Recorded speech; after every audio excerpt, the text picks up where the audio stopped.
You want to try and keep up? Yeah, I mean, don't try to hit like 40 or anything. It's hard to keep up with Dr. Beatrice Lampkin. She spent decades racing to find a cure for childhood leukemia and cancer. Bea is one of the legendary figures in our field. And you try to think about what the world would be like in pediatric cancer without Bea, and many areas of it would be very different. At Children's Hospital, Dr. Lampkin helped build one of the top 5 pediatric cancer units in the country. She developed new treatments that continue to save the lives of countless children. And she's still teaching young doctors how to do the same. Thank you. But Bea Lampkin almost didn't make it out of Alabama, where she grew up.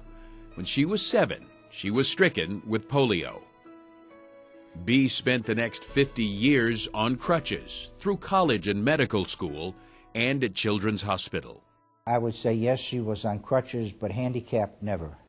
In 1973, the hospital put young Dr. Lampkin in charge of hematology, the only woman division head.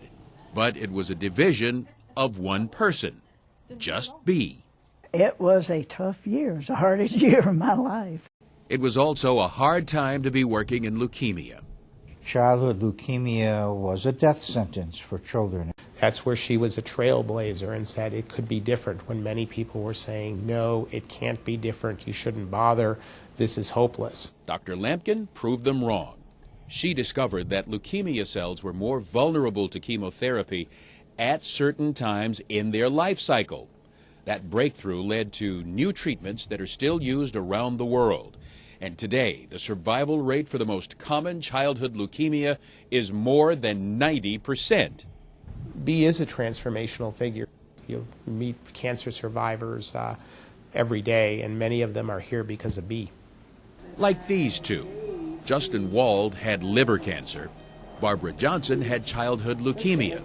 Dr. Lampkin cured them both. I always think in life, when I do things or I accomplish things, I wouldn't have gotten to this without her. I look at her as the doctor who saved my life. But it wasn't enough to just save the lives of children. Dr. Lampkin wanted to treat the whole child.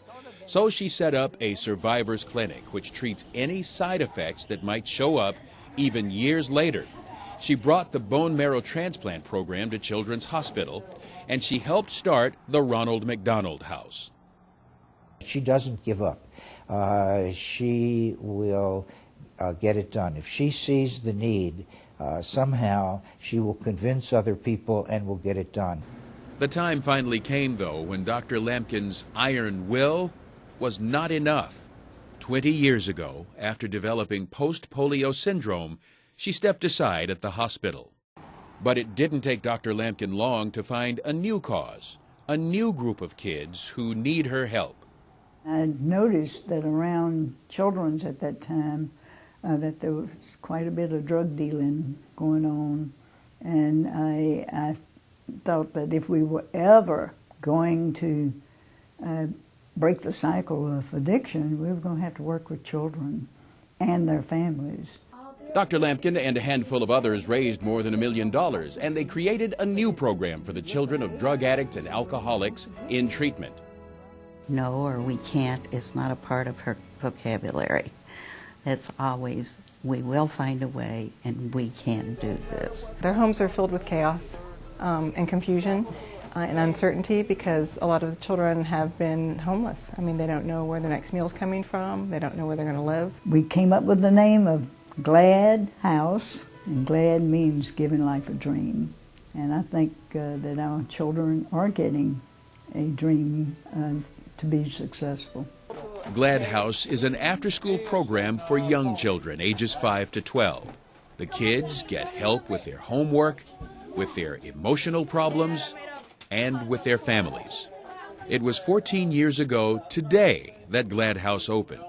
This summer, they hope to get their own building and eventually open more Glad Houses around the city. Remember what I told you 6 times 8 went on? So far, Glad House has helped more than 400 children.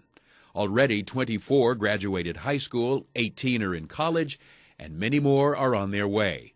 None are using drugs. 0. She herself embodies that resilience that we're trying to teach in these kids because she's dealt with adversity and nothing stops her. You know, she keeps on going. And so she's an incredible role model for the kids. Dr. Lampkin is also a role model for us, an example of courage and tenacity and a drive to make things happen. But above all, it's the children. She loves children so much, she devoted her life to saving their lives. I always feel like there's guardian angels put on earth for a reason, and you meet some people like that.